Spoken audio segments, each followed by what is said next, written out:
형님도 내년부터는 오지 마세요. 어머니 돌아가시면 그때 오시죠. 신우의 얼굴이 순간 하얗게 질렸습니다. 식탁에 앉아있던 시어머니도 젓가락을 떨어뜨렸죠. 남편은 너 어떻게 그런 말을 이라며 제 팔을 붙잡았지만 저는 이미 돌아설 준비를 마쳤습니다. 제가 친정엄마 칠순잔치 간다고 하니까 하신 말씀이 바로 그거였거든요. 맞는 말 같아요. 형님도 꼭 지키세요. 몇 주 전만 해도 저는 참고 또 참았습니다.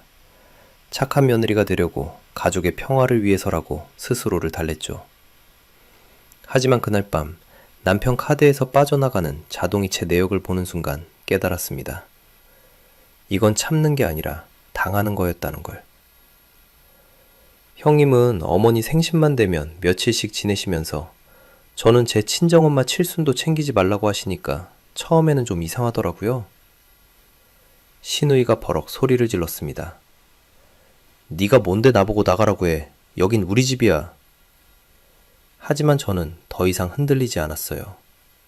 왜냐하면 그들은 몰랐거든요. 제가 얼마나 오래, 얼마나 정확하게 모든 걸 기록해뒀는지를. 여러분의 구독, 좋아요는 더 많은 이야기를 만드는 힘이 됩니다. 정혜원님의 이야기 지금 시작합니다. 안녕하세요. 저는 정혜원이라고 합니다.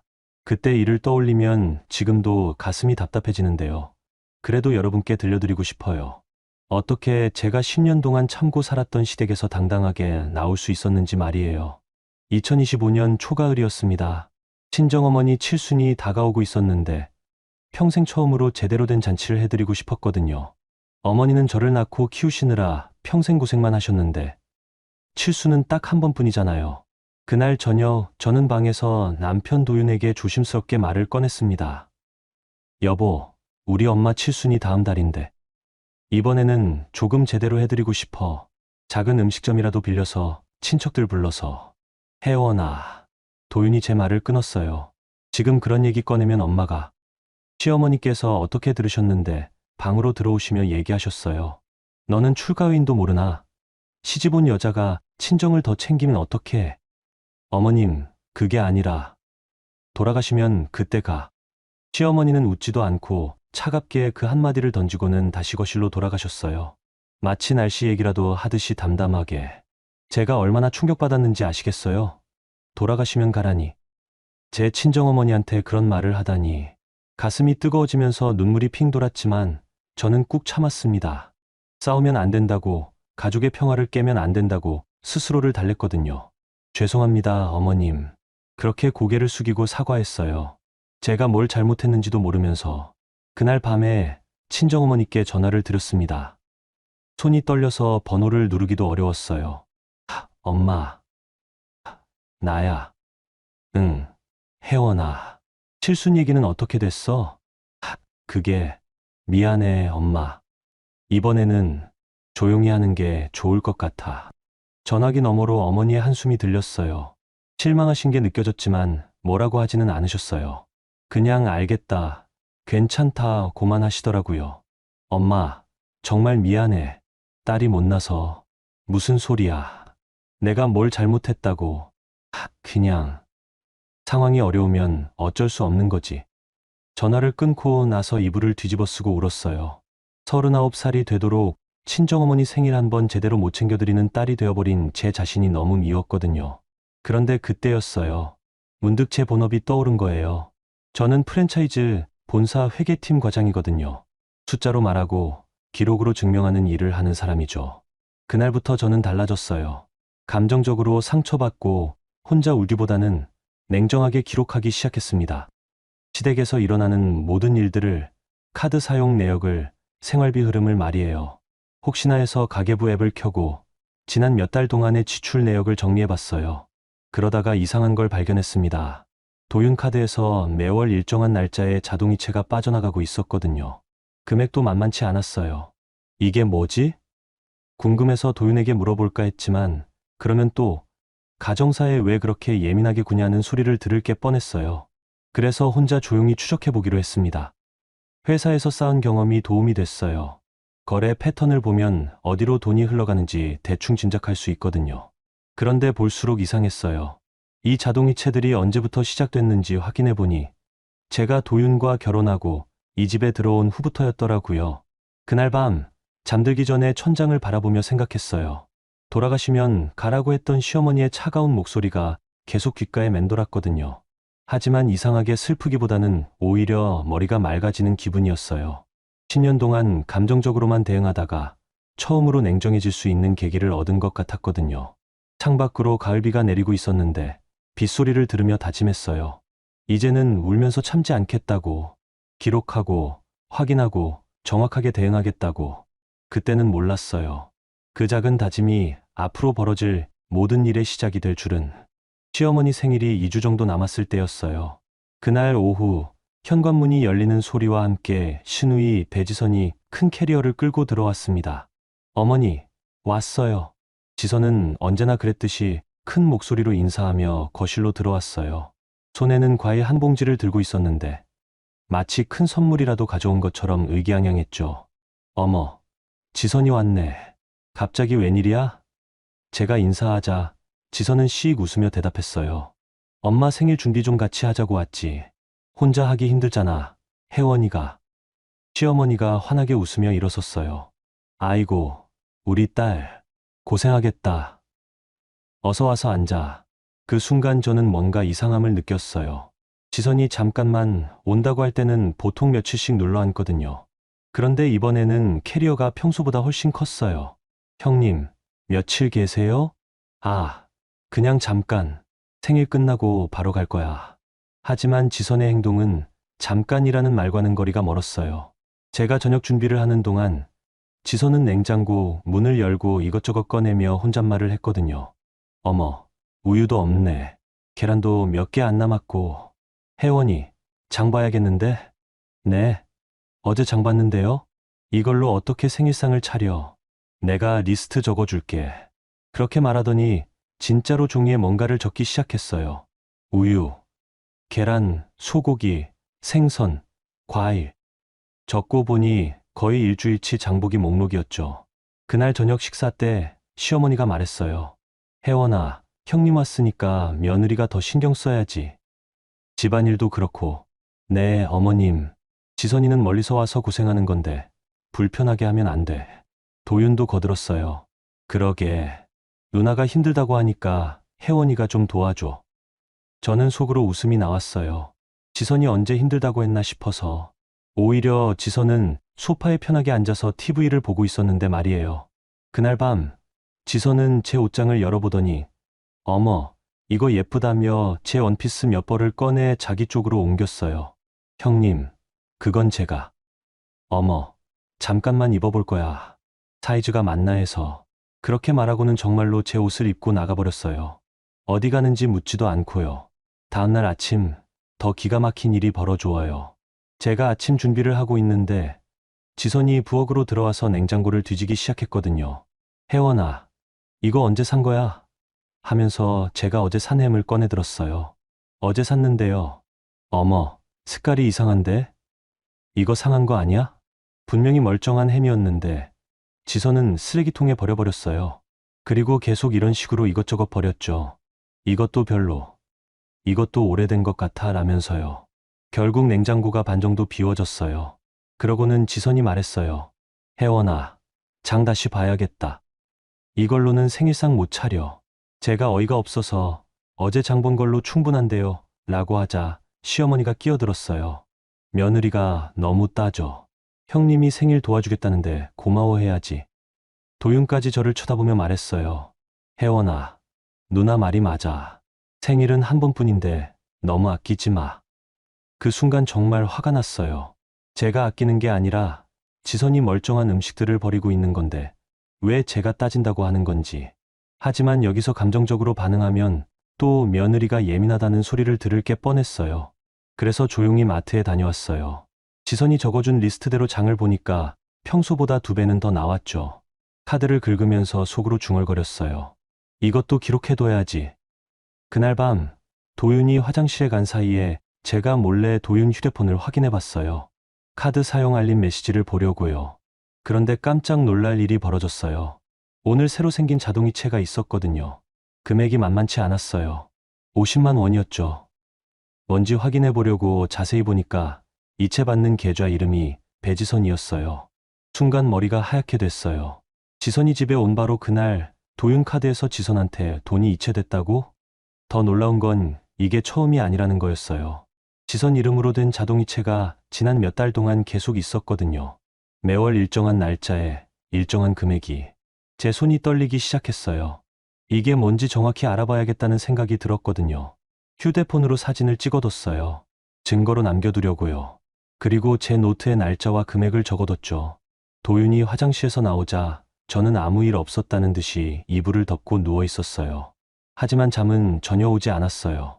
머릿속이 복잡했거든요. 지선이 냉장고를 비우고 제 옷을 가져가고 장보기를 시키면서도 그 와중에 도윤카드에서 돈까지 빼가고 있었다니. 그것도 자동이체로, 정기적으로. 이게 우연일 리는 없었어요.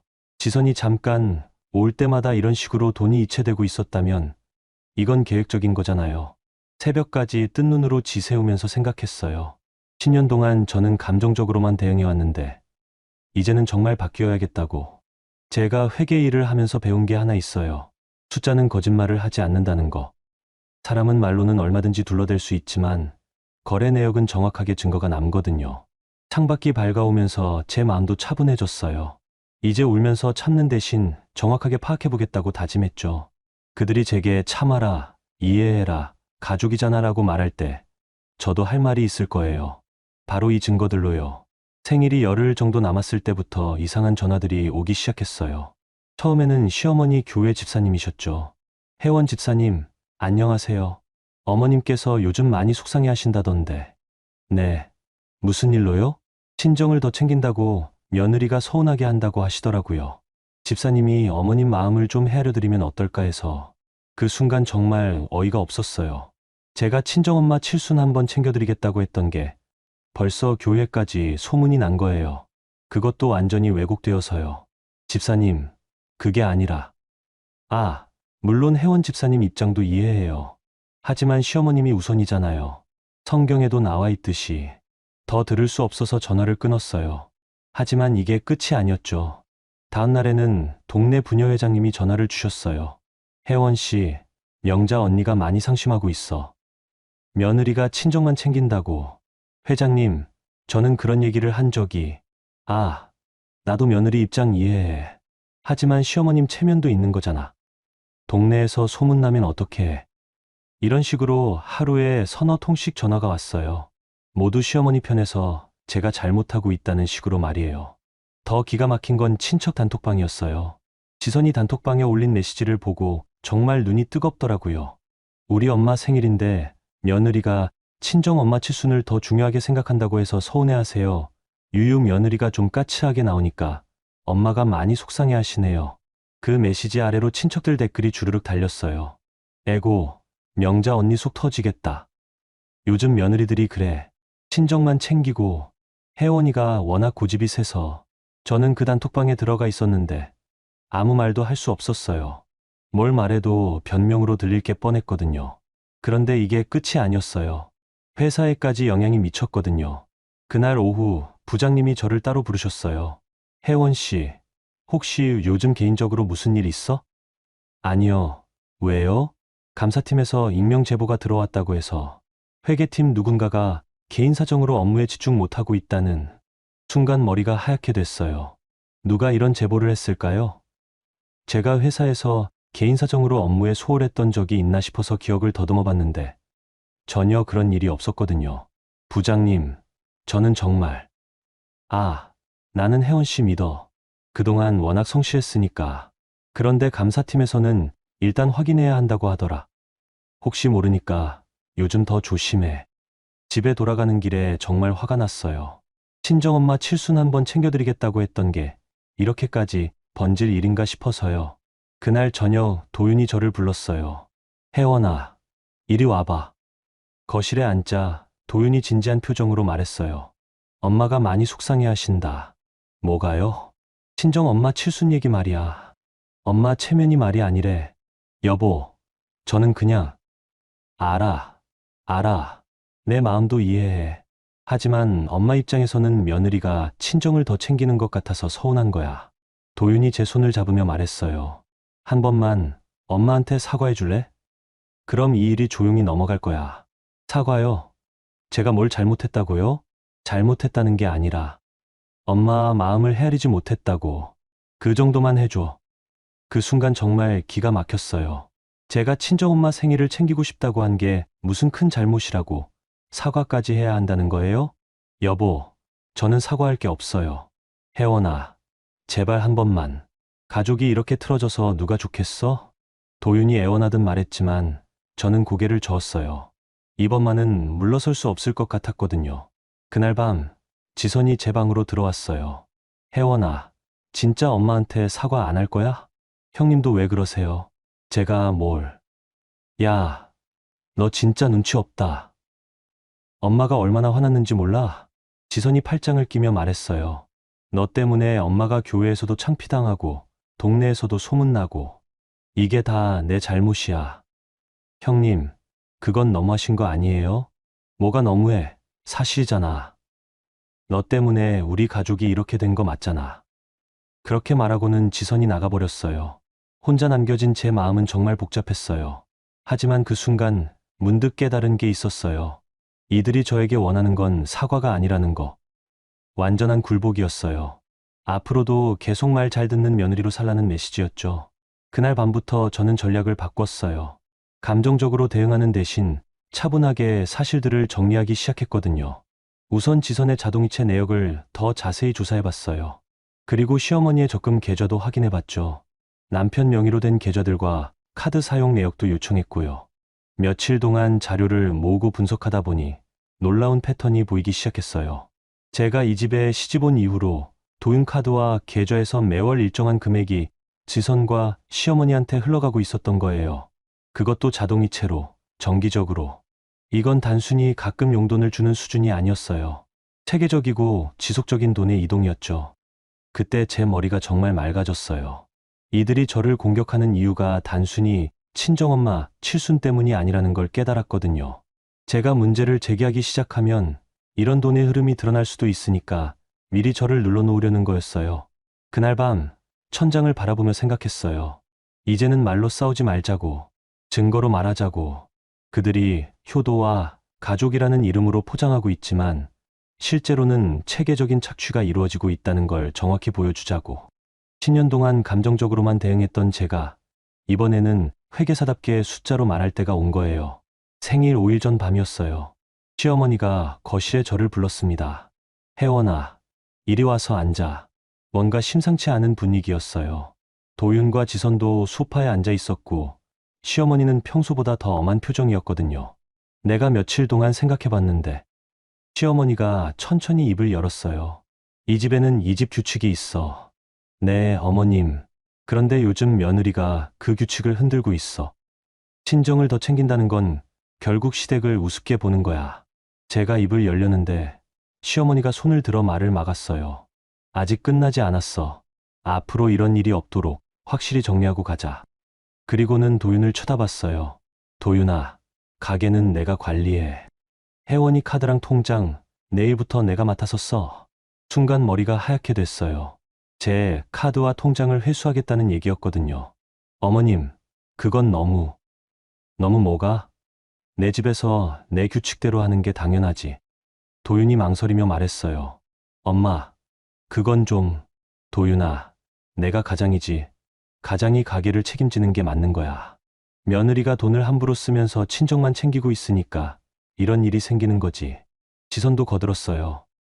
맞아. 혜원이가 요즘 너무 독단적이야. 엄마 말씀 안 듣고 그 순간 정말 화가 났어요. 제가 언제 돈을 함부로 썼다고, 언제 독단적으로 행동했다고 하는 건지. 하지만 여기서 감정적으로 반응하면 더 불리해질 게 뻔했어요. 어머님, 저는 그런 적이 없는데요. 없다고? 그럼 이건 뭐야? 시어머니가 제 앞에 영수증 몇 장을 던졌어요. 제가 최근에 쓴 카드 영수증들이었죠. 백화점에서 옷 사고, 마트에서 비싼 음식 사고. 이게 알뜰하게 사는 며느리가 할 일이야? 저는 그 영수증들을 자세히 봤어요. 분명히 제가 쓴 카드 영수증이 맞는데 뭔가 이상했어요. 백화점에서 옷을 산 건 맞지만 그건 도윤 생일 선물로 넥타이를 산 거였거든요. 어머님, 이건 여보 생일 선물로. 변명하지 마. 결과적으로 내가 돈을 쓴 거잖아. 그때 지선이 끼어들었어요. 혜원아, 솔직히 말해. 내가 친정에 얼마나 돈 보내고 있어? 형님, 저는 친정에 돈 보낸 적 없는데요. 거짓말. 지난달에 30만 원 송금한 거 나 다 알아. 순간 멍해졌어요. 지선이 어떻게 제 통장 내역을 알고 있는 거죠? 그리고 그 30만 원은 친정에 보낸 게 아니라 제 적금에 넣은 돈이었거든요. 형님, 그건 제 적금이에요. 적금, 남편 몰래 적금 넣고 있었어? 도윤이 깜짝 놀라며 저를 쳐다봤어요. 혜원아, 왜 나한테 말 안 했어? 여보, 그냥 조금씩 모아두려고. 봐, 이렇게 숨기고 있었잖아. 시어머니가 승리한 듯 말했어요. 며느리가 남편 몰래 돈을 빼돌리고 있었다고. 정말 억울했어요. 제 월급에서 조금씩 모으는 적금까지 문제라고 하다니. 하지만 더 놀라운 건 지선이 어떻게 제 통장 내역을 알고 있었냐는 거였어요. 형님, 제 통장 내역을 어떻게. 그건 중요하지 않아. 중요한 건 내가 가족한테 숨기고 돈을 빼돌렸다는 거야. 그 순간 모든 게 이상했어요. 제 영수증들이 어떻게 지선 손에 들어갔는지, 제 통장 내역을 어떻게 알았는지, 마치 미리 준비된 각본처럼 느껴졌거든요. 도윤이 한숨을 쉬며 말했어요. 혜원아, 엄마 말이 맞는 것 같아. 앞으로는 내가 가게를 관리할게. 여보, 그건 며칠만 참아. 엄마 생일 끝나고 다시 얘기하자. 그렇게 말하고는 도윤이 제 지갑에서 카드들을 꺼냈어요. 생활비 카드, 개인 카드 할 것 없이 모두요. 아빠, 이거 뭐 하는 거예요? 그때 아이가 방에서 나와서 상황을 봤어요. 12살 된 제 딸 수빈이었죠. 수빈아, 방에 들어가 있어. 도윤이 말했어요. 엄마, 왜 울어요? 제가 언제 울었나 싶어서 거울을 보니까 정말 눈물이 흘러내리고 있었어요. 제가 언제부터 울었는지도 몰랐거든요. 엄마 괜찮으니까 방에 들어가 있어, 수빈아.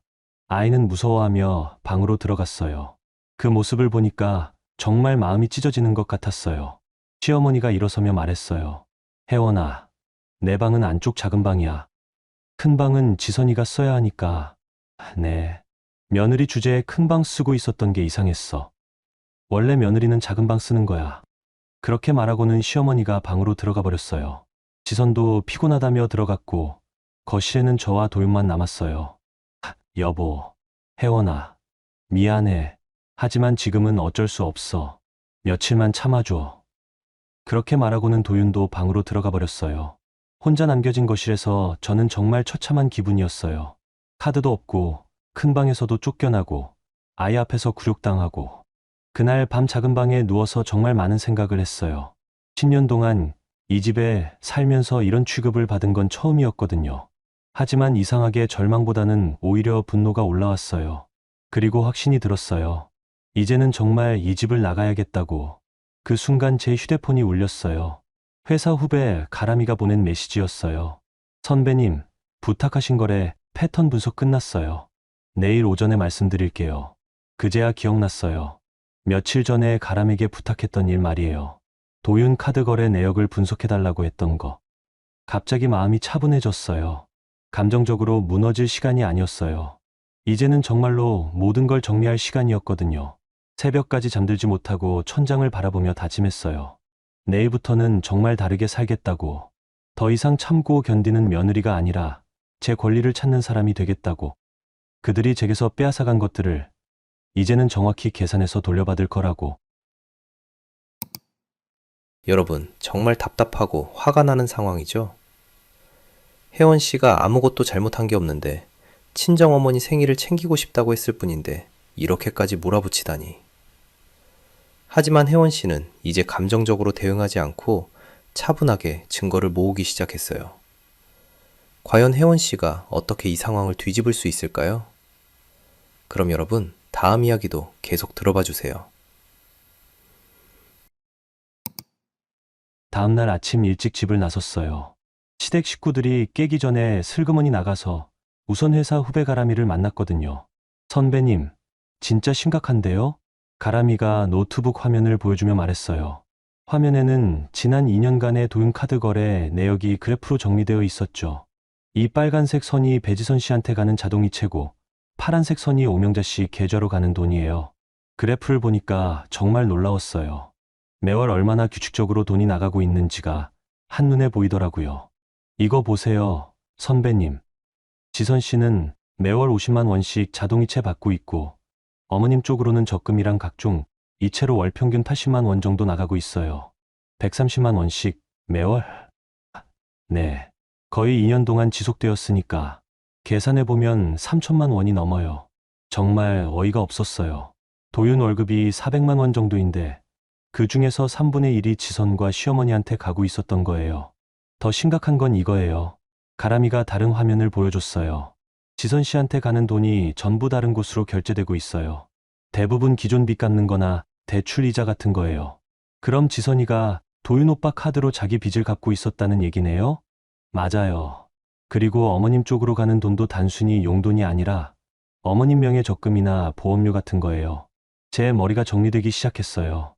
이건 단순히 효도나 용돈 차원이 아니었어요. 체계적으로 도윤 수입을 이용해서 지선 빚을 갚고 시어머니 재산을 불리고 있었던 거죠. 그런데 문제는 이런 정보를 어떻게 공식적으로 확인할 수 있느냐였어요. 가람이가 분석해준 건 좋지만 이걸로는 법적 효력이 없거든요. 점심시간에 친정 동네로 갔어요. 어머니 지인이신 한대철 삼촌을 만나려고요. 삼촌은 지역 상인회 회장을 하시면서 구청이나 은행 쪽 실무자들과 친분이 있거든요.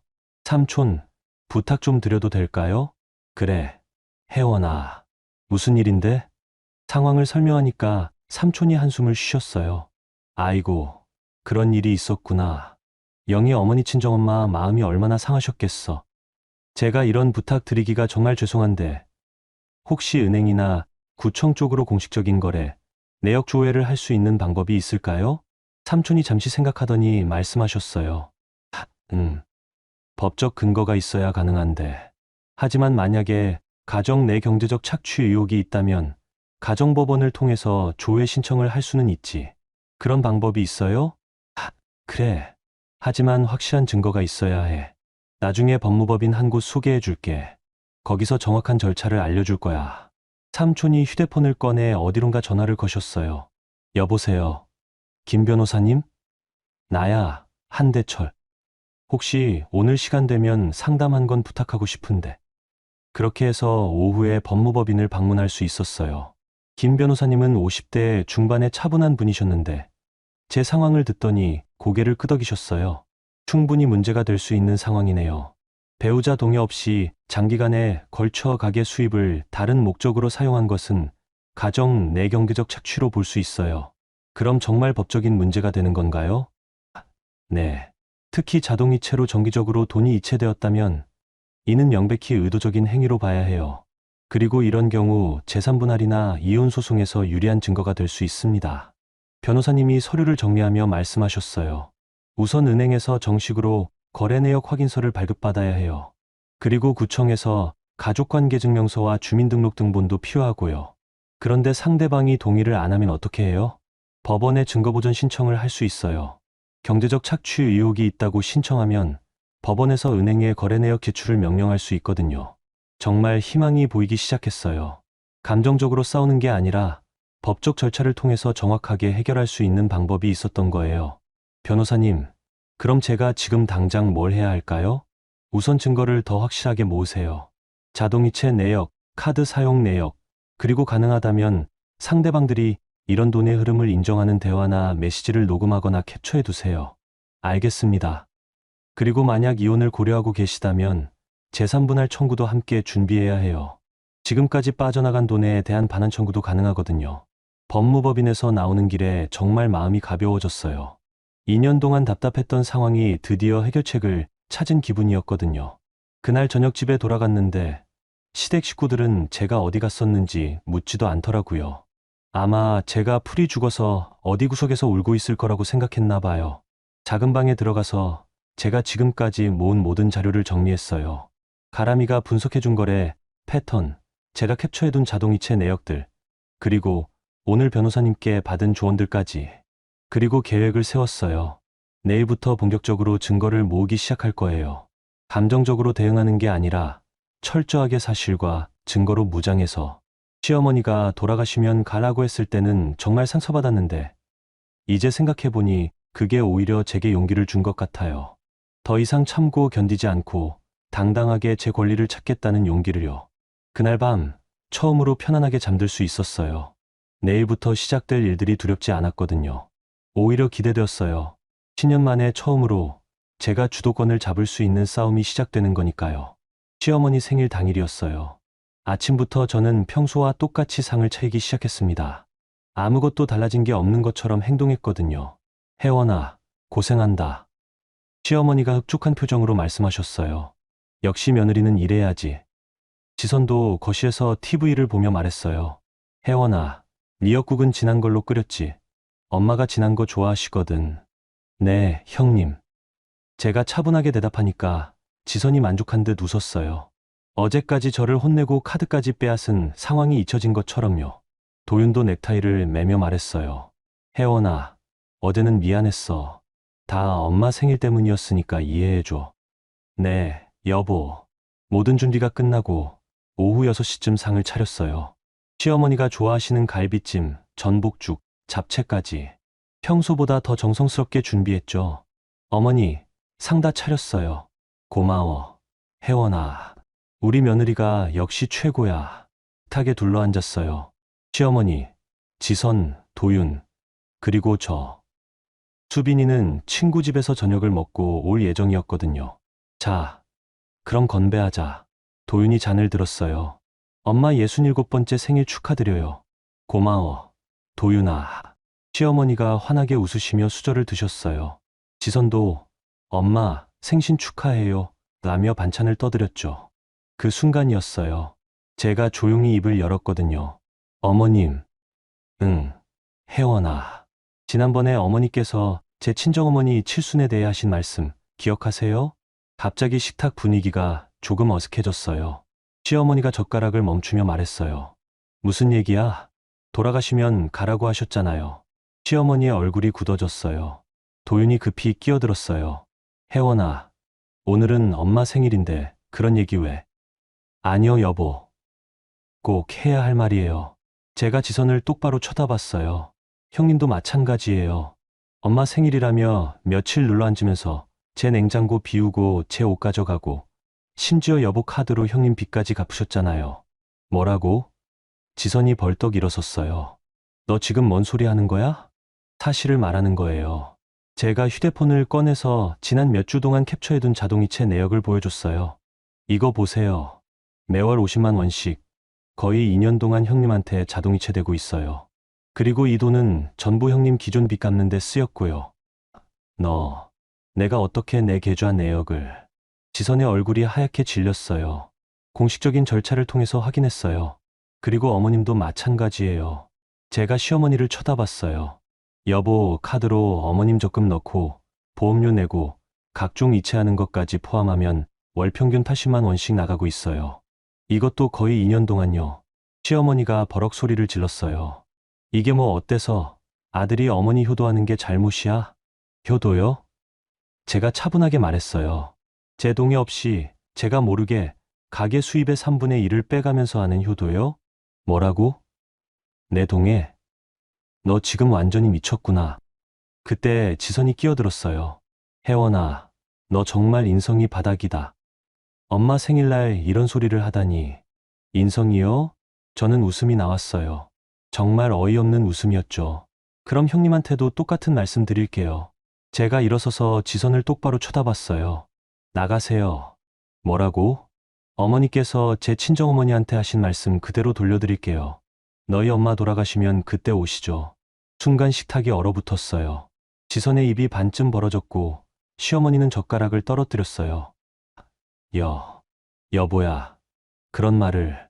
도윤이 제 팔을 붙잡았어요. 여보, 손 떼세요. 제가 도윤의 손을 뿌리치며 말했어요. 2년 동안 월 130만 원씩 총 3천만 원 넘게 빼가면서 효도라고 포장했잖아요. 그런데 저는 제 친정어머니 칠순 한번 챙기겠다는 게 그렇게 잘못이었나요? 내가 지금 뭔 소리를. 시어머니가 일어서려 했는데 제가 계속 말했어요. 더 말씀드릴까요? 형님이 제 서랍이랑 금고를 뒤진 것도 알아요. 어제 제 영수증들을 어떻게 구했는지, 제 통장 내역을 어떻게 알았는지도 다 확인했어요. 지선이 버럭 소리를 질렀어요. 야, 여긴 우리 집이야. 내가 뭔데 나한테 나가라고 해. 우리 집이요? 제가 다시 휴대폰을 꺼내서 이번에는 가람이가 정리해준 자료를 보여줬어요. 지난 10년 동안 이 집 관리비, 수도세, 전기세, 인터넷비, 심지어 재산세까지 전부 여보 카드로 나간 거 알고 계세요? 그건. 그리고 이 집 중간에 리모델링 할 때도 여보 적금 깨서 했잖아요. 실질적으로 이 집 유지비의 80% 이상을 저희가 부담하고 있어요. 시어머니가 얼굴이 빨갛게 되어서 소리를 질렀어요. 이 미친년이. 시집 와서 10년 동안 먹고 살게 해준 게 누군데. 그 순간 저는 오히려 차분해졌어요. 어머님, 제가 이 집에서 10년 동안 한 일들을 계산해 볼까요? 청소, 빨래, 요리, 시장 보기, 명절 차례상 준비. 제가 하나하나 손가락으로 꼽으며 말했어요. 그리고 여보와 제 월급을 합쳐서 이 집 생활비, 관리비, 공과금을 전부 부담했고요. 거기에 형님 빚까지 갚아드렸잖아요. 너 정말 이제 정리할 때가 된 것 같아요. 제가 일어서서 말했어요. 법무법인에서 상담받았는데 이런 경우 이혼과 재산분할 청구, 그리고 부당하게 이체된 돈에 대한 반환 청구가 모두 가능하다고 하더라고요. 도윤이 깜짝 놀라며 일어섰어요. 혜원아, 이혼이라니. 여보, 저는 10년 동안 참았어요. 하지만 이제는 못 참겠어요. 제가 가족 단톡방을 열어서 지금까지 준비한 모든 자료를 첨부했어요. 거래 내역 분석 결과, 법무법인 상담 내용까지. 친척분들도 다 보세요. 과연 누가 이 가족의 평화를 깨뜨렸는지. 그 순간 지선이 휴대폰을 확인하더니 얼굴이 창백해졌어요. 야, 너 이거 어떡해. 공식적인 절차를 통해서 확인한 거예요. 모든 게 법적으로 유효한 증거들이고요. 시어머니가 의자에 털썩 주저앉으며 말했어요. 이런 식으로 할 거야? 가족끼리? 어머님께서 먼저 그렇게 하셨잖아요. 돌아가시면 가라고. 제가 현관 쪽으로 걸어가며 말했어요. 저는 이제 정말 가겠어요. 그리고 다시는 돌아오지 않을 거예요. 그날 밤 저는 정말로 집을 나왔어요. 수빈이와 함께 친정으로 갔죠. 10년 만에 처음으로 제가 원하는 선택을 한 거였어요. 집을 나온 지 일주일 정도 지났을 때였어요. 도윤에게서 전화가 왔습니다. 혜원아, 집에 들어와. 얘기 좀 하자. 무슨 얘기요? 법무법인에서 공문이 왔어. 재산분할이랑 이혼소송 접수했다고. 제가 정말로 법적 절차를 밟았다는 걸 이제야 실감한 모양이었어요. 그럼 그걸로 얘기해요. 저는 더 이상 그 집에 들어갈 생각 없어요. 혜원아, 제발 한 번만. 엄마도 많이 반성하고 계셔. 하지만 저는 마음을 바꾸지 않았어요. 대신에 한대철 삼촌과 가람이, 그리고 변호사님과 함께 공식적인 자리를 만들자고 제안했죠. 며칠 후 법무법인에서 만났어요. 시어머니와 지선, 도윤이 함께 왔더라고요. 시어머니는 평소와 달리 많이 초췌해 보이셨어요. 김 변호사님이 자료를 정리하며 말씀하셨어요. 우선 확인된 사실들을 말씀드리겠습니다. 변호사님이 첫 번째 서류를 꺼내셨어요. 지난 2년 동안 서도윤 씨 명의 계좌에서 배지선 씨에게 이체된 금액이 총 1200만 원입니다. 매월 50만 원씩 자동이체였고요. 지선이 얼굴을 붉히며 말했어요. 그건 용돈이었어요. 남동생이 누나 용돈 주는 게 뭐가 잘못이에요? 용돈이 맞다면 문제없겠죠. 하지만 이 돈이 어디에 쓰였는지 확인해 봤더니 변호사님이 두 번째 서류를 펼쳤어요. 배지선 씨의 기존 신용카드 대금, 대출이자, 그리고 새로운 대출 신청에 모두 사용되었습니다. 이것은 용돈이 아니라 채무 변제에 해당하죠. 지선이 말문이 막혔어요. 변호사님이 계속 말씀하셨어요. 더 심각한 것은 오명자 씨 쪽으로 간 돈입니다. 이번에는 시어머니 쪽을 보시며 말씀하셨어요. 2년간 총 1920만 원이 이체되었는데 이 돈은 오명자 씨 명의 적금, 보험료, 그리고 각종 투자 상품에 사용되었습니다. 시어머니가 급하게 말씀하셨어요. 그건 아들이 어머니 효도하는 거잖아요. 뭐가 문제예요? 효도 자체는 문제가 없습니다. 하지만 배우자인 정혜원 씨의 동의 없이, 그것도 가계 수입의 상당 부분을 장기간에 걸쳐 사용한 것은 가정 내 경제적 착취에 해당할 수 있어요. 그때 한대철 삼촌이 끼어드셨어요. 더 중요한 것은 이겁니다. 삼촌이 또 다른 서류를 꺼내셨어요. 구청에서 발급받은 공문이었죠. 도곡동 아파트의 실제 관리비, 공과금, 재산세 납부 내역을 확인해 봤습니다. 시어머니의 얼굴이 하얗게 질렸어요. 지난 10년간 이 모든 비용이 서도윤 씨와 정혜원 씨 명의로 납부되었어요. 오명자 씨는 명의만 빌려준 형태죠. 도윤이 깜짝 놀라며 말했어요. 그게 무슨 뜻이에요? 법적으로는 실질적인 거주 및 관리 비용을 부담한 쪽이 주거권을 주장할 수 있다는 뜻입니다. 변호사님이 설명해 주셨어요. 더군다나 중간에 리모델링 비용까지 서도윤 씨 적금으로 충당했다면 이는 사실상 공동재산으로 봐야 해요. 그때 지선이 버럭 소리를 질렀어요. 말도 안 돼. 그 집은 우리 엄마 명의 집이라고. 명의와 실질적 권리는 다릅니다. 변호사님이 차분하게 말씀하셨어요. 특히 이렇게 장기간에 걸쳐 실질적 비용을 부담했다면 재산 분할에서 충분히 고려될 수 있어요. 시어머니가 떨리는 목소리로 말했어요. 그럼 우리가 어떻게 해야 하는 거예요? 변호사님이 마지막 서류를 꺼내셨어요. 현재 정혜원 씨 쪽에서 요구하는 것은 크게 세 가지입니다. 첫째, 지난 2년간 부당하게 이체된 3,120만 원에 대한 반환. 지선과 시어머니가 동시에 얼굴이 굳어졌어요. 둘째, 이혼 시 재산 분할에서 아파트 지분 인정. 셋째, 위자료 청구. 도윤이 머리를 감싸며 말했어요. 위자료까지요? 네. 가정 내에서 지속적인 정신적 피해와 경제적 착취가 있었다고 인정되면 위자료 청구가 가능합니다. 그때 가람이가 노트북을 열어서 화면을 보여줬어요. 제가 추가로 분석해 본 결과인데요. 화면에는 더 자세한 그래프가 나와 있었어요. 만약 이 돈들이 정상적으로 가게에 사용되었다면 현재 서도윤 씨 가정의 적금은 최소 5천만 원 이상 더 많았을 거예요. 5천만 원? 네. 원금 3,120만 원에 이자와 기회비용을 계산하면 그 정도가 나와요. 시어머니가 의자에 털썩 앉으며 말했어요. 그럼 우리가 그 돈을 다 갚아야 한다는 얘기예요? 변호사님이 고개를 끄덕이셨어요. 법적으로는 그렇습니다. 다만 합의를 통해서 조정할 수는 있어요. 그때까지 조용히 듣고 있던 도윤이 입을 열었어요. 혜원아, 정말 미안해. 내가 몰랐어. 여보, 지금 사과해서 뭘 해요? 2년 동안 매월 이런 일이 벌어지고 있었는데 정말 몰랐다고 믿으라는 거예요? 도윤이 할 말을 잃었어요. 지선이 갑자기 울기 시작했어요. 어쩌라고. 내가 빚이 있어서 그런 거였는데. 나도 살기 힘들어서. 형님의 개인적인 사정이 저희 가정 경제를 파탄낼 이유는 되지 않아요. 제가 단호하게 말했어요. 그리고 어머님도 마찬가지예요. 아들 명의로 적금 넣고 투자하면서 며느리한테는 친정엄마 칠순도 못 챙기게 하시는 게 정상인가요? 시어머니가 고개를 숙이며 말했어요. 내가 너무했구나. 그제야 처음으로 진심 어린 사과를 들은 기분이었어요. 하지만 이미 너무 늦었죠. 변호사님이 정리하며 말씀하셨어요. 오늘 확인된 사실들을 바탕으로 일주일 후에 정식 조정안을 제시하겠습니다. 그때까지 양측에서 충분히 검토해 보세요. 그날 법무법인을 나오면서 정말 많은 생각이 들었어요. 가족이라는 이름으로 10년 동안 당했던 일들이 이제야 명확해진 기분이었거든요. 하지만 동시에 씁쓸하기도 했어요. 가족이 이렇게 법정에서 돈을 따지고 계산해야 하는 상황까지 온 게. 그래도 후회는 없었어요. 이제야 진실이 드러났으니까요. 일주일 후 다시 법무법인에 모였습니다. 이번에는 시어머니와 지선의 분위기가 많이 달라져 있었어요. 지난주처럼 당당하지도 못했고 뭔가 체념한 듯한 표정이었죠. 변호사님이 조정안을 발표하셨어요.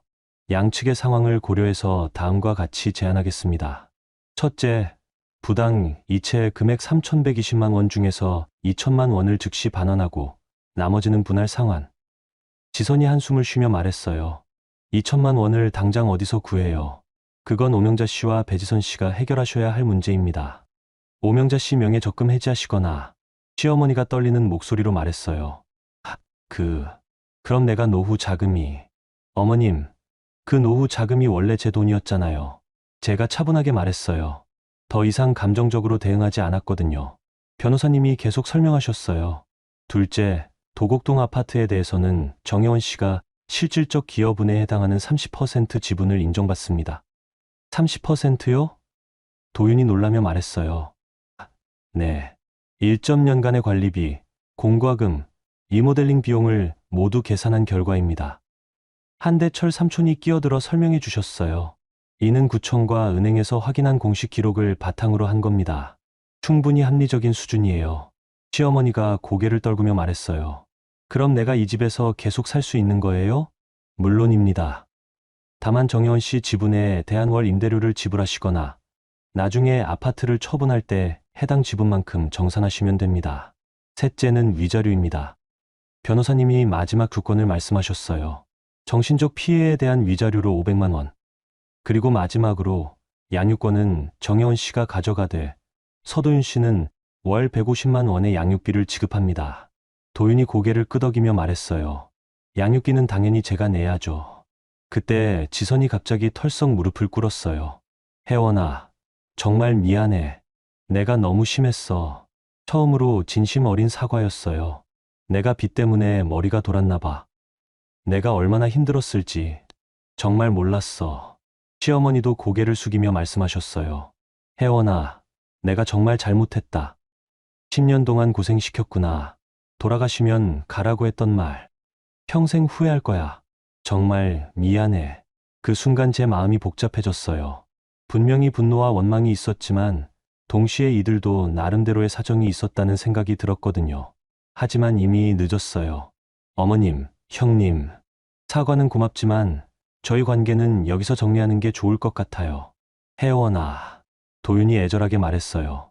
여보, 우리 다시 시작할 수 없을까? 내가 정말 달라질게. 잠시 망설였어요. 10년을 함께 산 사이인데 정말 이렇게 끝내는 게 맞는지. 하지만 제 마음은 이미 정해져 있었어요. 여보, 저는 이제 제 삶을 살고 싶어요. 10년 동안 착한 며느리, 참는 아내로 살았는데 이제는 제 자신을 위해서 살고 싶어요. 도윤의 눈에 눈물이 고였어요. 내가 너를 제대로 지켜주지 못했구나. 여보, 이제라도 깨달으시면 됐어요. 다음에 만나실 분은 저처럼 혼자 힘들어하지 않을 거예요. 그렇게 모든 합의가 끝났어요.